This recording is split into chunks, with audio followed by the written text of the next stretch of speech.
ಉಪಚುನಾವಣೆ DCM DK Shivakumar ಹಾಗೂ ಕೇಂದ್ರ ಸಚಿವ ಕುಮಾರಸ್ವಾಮಿ ಅವರಿಗೆ ಪ್ರತಿಷ್ಠೆಯ ಕಣವಾಗಿ ಮಾರ್ಪಟ್ಟಿದೆ.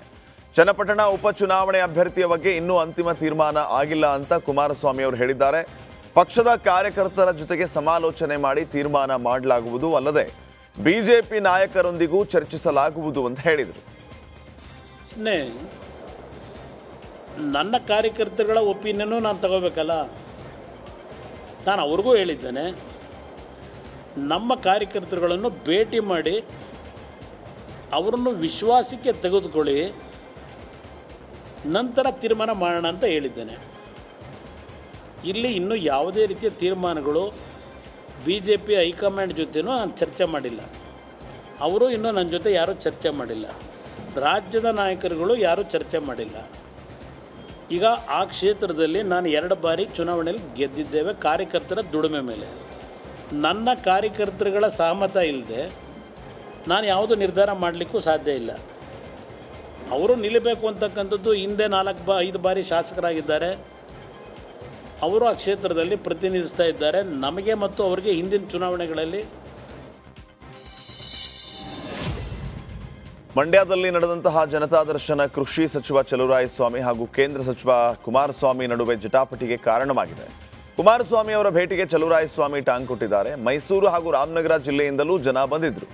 ಕೇಂದ್ರದಿಂದ ಬರಬೇಕಾದ ಯೋಜನೆಗಳನ್ನು ಕೊಡಿಸಲಿ, ಶಾಸಕರು ಹಾಗೂ ಸಿಎಂ ಮಾಡುವ ಕೆಲಸವನ್ನ HDK ಯಾಕೆ ಮಾಡ್ತಾರೆ ಅಂತ ತಿರುಗೇಟ್ ಕೊಟ್ಟಿದ್ದಾರೆ.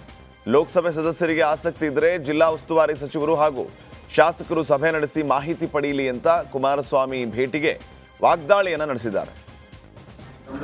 ಮಂತ್ರಿಗಳು ಮಾಡೋ ಕೆಲಸನ ಮುಖ್ಯಮಂತ್ರಿಗಳು ಮಾಡೋ ಕೆಲಸನ ಮಾಡೋದಕ್ಕಿಂತ ಇವರು ಇದನ್ನು ಮಾಡಿದ್ರೆ ನಮ್ಮ ರಾಜ್ಯಕ್ಕೆ, ನಮ್ಮ ಜಿಲ್ಲೆಗೆ ತುಂಬ ನಮಗೆಲ್ಲ ಅನುಕೂಲ ಆಗುತ್ತೆ. ನಾವು ಅವ್ರಿಗೆ ಅಭಿನಂದನೆ ಸಲ್ಲಿಸ್ತೀವಿ.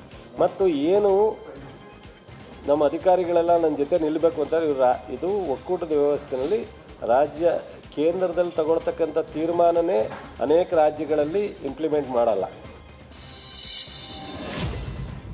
ಜನತಾ ದರ್ಶನ ಕಾರ್ಯಕ್ರಮವನ್ನು ಶಾಸಕರು ಅಧಿಕಾರಿಗಳು ನೋಡಿಕೊಳ್ತಾರೆ ಅಂತ ಸಚಿವ ಚಲುವರಾಯಸ್ವಾಮಿ ಅವರ ಹೇಳಿಕೆಗೆ ಕುಮಾರಸ್ವಾಮಿ ಅವರು ತಿರುಗೇಟ್ ಕೊಟ್ಟಿದ್ದಾರೆ.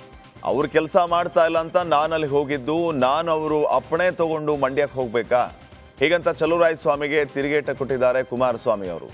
ದೇಶದಲ್ಲಿ ಕೆಲಸ ಮಾಡೋದ್ರ ಜೊತೆಗೆ ಮಂಡ್ಯದಲ್ಲಿ ನನ್ನ ಜನರು ಕೆಲಸ ಮಾಡಬೇಕಾಗಿದೆ ಅಂತ ಹೇಳಿದ್ದಾರೆ. ಅವ್ರು ಕೆಲಸ ಮಾಡ್ತಾ ಇಲ್ಲ ಅಂತಲೇ ನಾನು ಹೋಗಿದ್ದಲ್ಲಿ.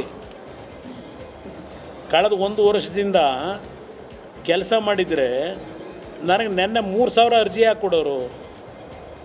ಪಾಪ ಅವ್ರ ನಿಷ್ಠೆಯಿಂದ ಜನಗಳು ಕೆಲಸ ಮಾಡಿದರೆ ಶಾಸಕರು ಮಂತ್ರಿಗಳು ನೆನ್ನೆ 3,000 ಅರ್ಜಿ ತಂದು ಕೊಟ್ಟವರಲ್ಲ ಜನ. ಅವ್ರು ಮಾಡೋ ಕೆಲಸವೇ ಅದು.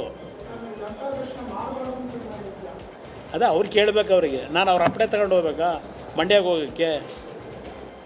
ಹೌದು, ನರೇಂದ್ರ ಮೋದಿಯವರು ಕೇಂದ್ರದಲ್ಲಿ ಮಂತ್ರಿಯಾಗಿ ಜವಾಬ್ದಾರಿ ನಿರ್ವಹಣೆ ಮಾಡು ಅಂತೇಳಿ ಗೌರವಾನ್ವಿತ ಪ್ರಧಾನಮಂತ್ರಿಗಳು ನನಗೆ ಜವಾಬ್ದಾರಿ ಕೊಟ್ಟಿದ್ದಾರೆ. ಜನಸ್ಪಂದನ ಕಾರ್ಯಕ್ರಮದಲ್ಲಿ 3,000 ಅರ್ಜಿಗಳು ಬಂದಿವೆ. ಇದು ಸರ್ಕಾರದ ಕೆಲಸದ ಬಗ್ಗೆ ಹೇಳುತ್ತೆ ಅನ್ನೋ ಕುಮಾರಸ್ವಾಮಿ ಹೇಳಿಕೆಗೆ ಡಿಸಿಎಂ ಡಿಕೆ ಶಿವಕುಮಾರ್ ತಿರುಗೇಟ್ ಕೊಟ್ಟಿದ್ದಾರೆ. ಅವರ ಅಭಿಪ್ರಾಯದಲ್ಲಿ ಅವರು ಹೇಳ್ತಾ ಇದ್ದಾರೆ, ನಮಗೂ ಚನ್ನಪಟ್ಟಣದಲ್ಲಿ 10,000 ಅರ್ಜಿ ಬಂದಿವೆ, ಈ ಬಗ್ಗೆ ದಾಖಲೆ ಇದೆ ಅಂತ ಹೇಳಿದ್ದಾರೆ. ಒಂದೇ ಕ್ಷೇತ್ರದಲ್ಲಿ ಇಷ್ಟು ಅರ್ಜಿ ಬಂದಿವೆ ಅಂದರೆ ಅವರು ಕೂಡ ಜನಪರ ಕೆಲಸ ಮಾಡ್ತಾರೋ ಇಲ್ವೋ ಅನ್ನೋದು ಗೊತ್ತಾಗುತ್ತೆ. ಅವರೊಬ್ಬರೇ ರಾಜಕಾರಣ ಮಾಡ್ತಾರಾ? ನಮಗೂ ಬರುತ್ತೆ. ನಮಗೂ ರಾಜಕಾರಣ ಮುಖ್ಯ ಅಲ್ಲ, ಜನರ ಸೇವೆಗಾಗಿ ಪ್ರಯತ್ನ ಮಾಡ್ತಾ ಇದ್ದೀವಿ ಅಂತ ಹೇಳಿದ್ದಾರೆ.